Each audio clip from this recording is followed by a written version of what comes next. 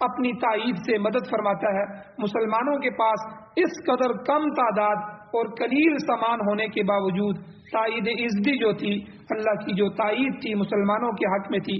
کسی کے وہم و گمان میں بھی نہ تھا کہ مسلمانوں کو فتح عظیم حاصل ہوگی. میں اس کی بار بار مثال دیتا ہوں کہ آج طالبان کے پاس دیکھیں، پاؤں کے جوتے بھی نہیں تھے ان کے پاس، کوئی سر و سامان نہیں تھا، جنگ کا سامان تو تھا ہی نہیں. وہ جو روس نے جو تھوڑا بہت اسلحہ چھوڑا ہوا تھا، وہ پرانی گنیں تھیں اور وہی جو ہے گولیاں تھیں، اور اس کے علاوہ کچھ نہیں تھا. دوسری طرف 6 ایٹمی ٹیکنالوجیاں، امریکہ، برطانیہ، روس، فرانس اور یہ ایٹمی طاقتیں، اور ان کے ساتھ جو ہے 60 کے قریب ملک مل کے آئے. ہر ایک کے الگ الگ اپنے اپنے ہیلی کاپٹر تھے، اپنے اپنے جہاز تھے، بحری بیڑے سمندروں میں کھڑے تھے، اور جو ہے ٹیکنالوجیاں ہی ٹیکنالوجیاں تھیں. اوپر سے سیٹلائٹ تھے، نیچے جو ہے کام کرنے والی مشینری تھی، اور ٹینکوں کی عجیب عجیب قسمیں تھیں، اور ایسے ایسی ڈیزی کٹر بم اور پتہ نہیں کون کون سے بم تھے جو زمین کی تہ تک چلے جاتے تھے. یہ سارا اسلحہ موجود تھا. لیکن 21 سال میں اللہ جل شان نے دکھا دیا کہ ایمان والوں کو اللہ فتح نصیب فرماتے ہیں. اور وہی امریکہ جو فرعونیت کے ساتھ آیا تھا، تکبر کے ساتھ آیا تھا، اور اللہ نے اس کو وہاں سے خاک چھانتے ہوئے بھاگنے پر مجبور کر دیا. تو یہی حال ہوا کہ مشرکین مکہ جو تھے غزوہ بدر میں حضور کے مقابلے میں بڑے اتراتے ہوئے آئے. ہم 1000 کی تعداد میں ہیں، ہمارے پاس ہر ایک کے پاس اپنی اپنی زرہ ہے، اپنے اپنے گھوڑے ہیں، اور اونٹ اتنی تعداد میں ہیں کہ ہم روزانہ پکا پکا کے کھا رہے ہیں. ہمارے پاس ناچنے گانے والی عورتیں ہیں، شرابیں چل رہی ہیں، اور مال و دولت موجود ہے، اور مسلمان قسم پرسی کی حالت میں ہیں. بالکل 2 گھوڑے، 70 اونٹ ہیں، 6 زریں ہیں جو ہے، اور 8 تلواریں ہیں. یہ سامان جنگ ہے ان کے پاس. ہم ان کو چند لمحوں میں ختم کر دیں گے. جس طرح امریکہ نے کہا تھا 40 دن میں افغانستان فتح ہو جائے گا. اللہ جل شانہ نے مسلمانوں کی مدد فرمائی. اللہ کہتے ہیں واللہ یؤید بنصرہ من یشاء، اللہ جس کو چاہتے ہیں اس کی تائید فرماتے ہیں، اس کی مدد فرماتے ہیں. آگے اللہ نے فرمایا غزوہ بدر میں بھی یہی ہوا. ان فی ذلک لعبرۃ لاولی الابصار، ایسے واقعات میں عبرت ہے ان لوگوں کے لیے جو صاحب بصیرت ہیں. اللہ تعالیٰ نے طاقتور دشمن کو کیسے عبرتناک شکست دی. مسلمانوں میں سے بھی صرف 14 شہید ہوئے، جن میں ایک 16 سال کا بچہ بھی تھا. ان کی قبور وہیں میدان بدر میں ہے. آج بھی بدر کے شہید بدر کے میدان میں ہیں. اور اس کے خلاف کفار کے بڑے بڑے سرکردہ جو اشخاص تھے ان سمیت 70 مارے گئے، اور اتنی ہی تعداد میں تقریباً 70 قیدی بنائے گئے. بہت سا مال غنیمت بھی مسلمانوں کے ہاتھ آیا. بچے کچھ کفار جو تھے نہایت ذلت کے ساتھ بھاگ گئے. مکہ پہنچ کر بڑی خفت انہوں نے اٹھائی، بڑی ذلت اٹھائی. مکے والے فتح کی خوشخبری کے منتظر تھے، مگر ان کی امیدوں پر خاک پڑ گئی. یہ واقعہ بیان کرنے سے اللہ تعالیٰ کی مراد یہودیوں کو عبرت دلانا ہے کہ تم سامان حرب پر فخر نہ کرو، ماہرین جنگ پر غرور نہ کرنا، اپنے تجربے اور جنگی چالوں پر نہ جانا. اللہ تعالیٰ جب چاہتا ہے تو قلیل لشکر کو کثیر پر غالب کر دیتا ہے. سابقہ سورہ بقرہ میں اللہ تعالیٰ نے یہ قانون بتا دیا، کم من فئۃ قلیلۃ غلبت فئۃ کثیرۃ باذن اللہ. کئی دفعہ اللہ کہتے ہیں ایسا ہوا ہے کہ اللہ کی تائید اور نصرت اور مدد سے چھوٹے چھوٹے گروہ بڑی بڑی جماعتوں پر غالب آئے ہیں. اسی طرح آج مسلمانوں کی جماعت ایک غریب اور کمزور سی جماعت نظر آتی ہے، مگر وقت آئے گا کہ اللہ کے یہ سپاہی کیسر اور کسرا جیسی بڑی بڑی سلطنتوں کو تہ بالا کر کے رکھ دیں گے. اور پھر ایسا ہی ہوا، ہزاروں سال پرانی حکومتیں جن کے متمدن شہری نظام تھا، دفتری نظام تھا، باقاعدہ فوجیں تھیں، تنخواہیں تھی، ملازم تھے، خزانے بھرے ہوئے تھے، مگر اللہ تعالیٰ نے ان کو بے سر و سامان کر دیا. ایمان سے بریز مجاہدین کے ذریعے ان سلطنتوں کو اللہ نے صفحہ ہستی سے مٹا دیا.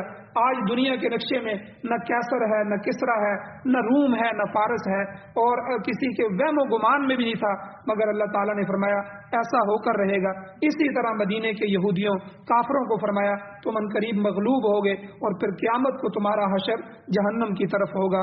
تاہم مسلمانوں کے لیے غلبے کی صورت یہی ہے کہ اللہ فرماتے ہیں خالص وہ میرے ہوں، میری عبادت کرنے والے ہوں، میرے ساتھ شریک نہ ٹھہرانے والے ہوں. یعبدوننی لا یشرکون بی شیئا. سورہ نور میں اللہ فرماتے ہیں جب تک مسلمان اس اصول پر قائم رہیں گے اللہ تعالیٰ ان کو غلبہ عطا فرماتے رہیں گے. اور یہی ہوا، جب تک مسلمان ایمان کے ساتھ قائم رہے اللہ نے انہی کو غالب کیا.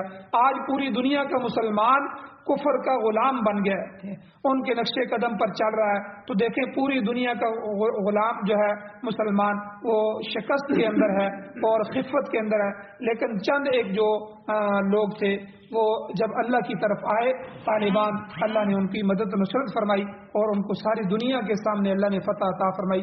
اللہ جل شانہ سے دعا ہے اللہ ہمیں عمل کی توفیق عطا فرمائے.